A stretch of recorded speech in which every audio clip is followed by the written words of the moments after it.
The Husky and His White Cat Shizun. Chapter 15. This venerable one's first time seeing this kind of wedding. Night unveiling. Something like fleeing this wedding was obviously just wishful thinking. Shimei was still there, so no matter what, Mo-Ran couldn't just leave. This damned ghost mistress of ceremonies, though, wasn't it a little too fucking diligent? Mo-Ran was pale, both from anger and from the effort it took to restrain himself. Isn't it enough to just oversee the wedding rites? He grumbled to himself. How is the wedding night any of your fucking business? Besides, they're all corpses here. Rigor mortis. How the fuck would their wedding nights even work?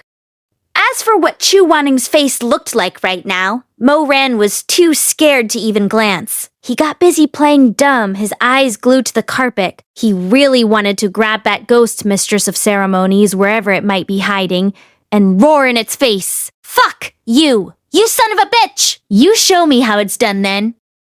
The Golden Boy and Jade Maiden crowded around them, shoving them toward the back of the hall. A coffin lay there, painted a bright scarlet. It was humongous, twice the size of a normal casket, and looked exactly like the one they dug up before. Chu Wanning murmured something under his breath in understanding. Not long after, Mo-Ran also figured it out, and let out a huge sigh of relief. Of course, dead people couldn't have an actual wedding night. This so-called wedding night probably just meant being sealed into the same coffin for joint interment, to be together in death. The Golden Boy and Jade Maiden confirmed their suspicions. Would the bride please enter the bridal chamber first? Chu Wanning straightened out his wide sleeves and lay inside with a frosty look. Next, would the groom please enter the bridal chamber? Mo-Ran grabbed the edge of the coffin and paused. Blinking, Chu Wanning had already occupied more than half the space inside. The coffin was spacious, but it was a bit of a squeeze for two men. He climbed into it and was inevitably forced to lay down on top of Chu Wanning's spread-out clothing, drawing an irate glare from the other man. The Golden Boy and Jade Maiden circled the coffin and began to sing the same eerie yet sorrowful elegy as before. "Oh, luminous tide! Oh, sparkling waves! The waters of the great white emperor, upon which blossom-bearing mandarins come forth with flowered beaks to greet two souls, to join them within this coffin, dark entwined to lie within the sacred hull, intent once, sealed within the beating heart, now known by death and all it has revealed. Henceforth these two shall pass beneath heaven. Henceforth in death their souls shall never part." Song finished, the children stood, one to the left and one to the right, and slowly pushed the coffin lid into place. With a dull rumble, Mo-Ran and Chu Wanning were soon surrounded by complete darkness as they were sealed inside. The coffin's walls were so thick that they could speak quietly without being heard outside. But Chu Wanning raised his hand and erected a soundproofing barrier to ensure that they definitely wouldn't be detected. Having done that, the first thing he said was, "Move over. You're on my arm." Mo-Ran stared in silence. Weren't there more pressing matters to discuss than someone being on someone else's arm? Despite grousing to himself, "Move over more. There's no room for my legs." "More scooting! Move more! You're right next to my face!" "Shizun, I'm up against the side already. What else do you want?" Mo-Ran whined, aggrieved. Chu Wanning finally humphed and went silent. Mo-Ran was crammed into the corner for a while before the coffin shook, lifted by people outside. These people started slowly moving in some unknown direction, the coffin rocking with their every step. These people started slowly moving in some unknown direction, the coffin rocking with their every step. Mo-Ran strained to listen to the sounds outside as he seethed, thinking about how Shimei was probably trapped in a coffin with Madame Chenyao at this very moment. But there was nothing he could do about it. Chu Wanning's barrier was incredible. It prevented sounds inside the coffin from getting out while allowing sounds from outside to pass through. They could hear firecrackers and swanas through the casket's sides. "This gaggle of ghosts and demons sure are bored," said Mo-Ran.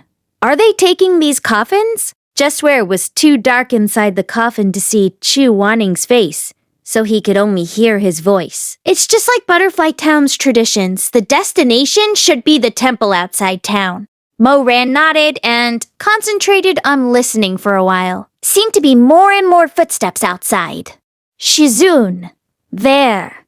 Ghosts travel at night. All of the coffins will be carried over together. If my guess is right, the ghost mistress of ceremonies will appear in its true form at the temple to draw merits from the newlywed couples. Won't people notice hundreds of coffins being carried through town? Mo Ran asked. They will not, Chu Wanning answered. The coffins are carried by ghost golden boys and jade maidens. Ordinary people can't see objects carried by ghosts. How are you so sure about that? I used Tianwen to interrogate one of the ghost golden boys in the dressing room earlier. They were silent for a while before Mo Ran asked, "What was the deal with that red coffin on the mountain then? The one with Chen Gongzi in it. And why do people keep dying in the Chen family?" Mo Ran was slightly surprised. The ghost golden boy didn't tell you? The ghost golden boy said it also didn't know. It was quiet again for a bit. Then Chu Wanning spoke. But I think that family is hiding something from us. Why do you say that?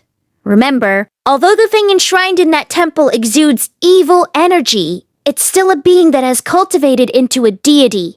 It depends on the people's worship to grow stronger. Mo Ran had never paid attention to Chu Wanning's lessons in his previous life, and thus had ended up not having a lot of the basic general knowledge he'd needed to handle certain matters later on. He thought that perhaps he should try to be more modest and seek some instruction in this life reborn.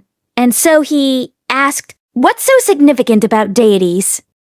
What were you doing during last month's lesson on the differences between deities, ghosts, gods, and demons?" This venerable one was just reborn, Mo Ran thought. Of course this venerable one wouldn't remember what he was doing during some lesson from more than 10 years ago. But he'd probably either been picking at his feet under the table, reading Bedroom Adventures of 9 Dragons and a Phoenix, ogling Shi Mei while lost in thought, or staring at Chu Wanning's neck while secretly gesturing various ways of cutting a person's head off. As punishment, copy Record of Knowledge from the 6 Kingdoms 10 times. When we return, Chu Wanning said stonily. Oh, all those times Mo Ran had skipped class had come back to bite him in the ass. Deities differ from gods. Gods can act as they please, but deities cannot meddle in mortal affairs without being beseeched to do so. A shiver ran down Mo Ran's spine, which means that this ghost mistress killed the members of the Chen family at the behest of a person? In the darkness, Chu Wanning's voice sounded terribly ominous. Beseecher was not necessarily a living person. The Mo Ran opened his mouth to ask more questions, but before he could, the coffin shook abruptly and tilted to the left, perhaps because the golden boy and jade maiden carrying the coffin had come to a hill or some such. With the unexpected jolt, the smoothness of the coffin's interior, and the complete lack of anything to grab onto, Mo Ran tumbled over and smacked firmly into his Shizun's chest. Ah! Mo Ran put a hand over his aching nose and lifted his head, disoriented just as the faint fragrance of Haitang flowers reached his nose. The scent was as light as the fog at dawn, with a hint of a nighttime chill. Such scents ordinarily lulled people into a haze, but this one was clean and refreshing, and instead cleared the head. Mo Ran froze, then instantly became hard. This was a fragrance with which he was all too familiar.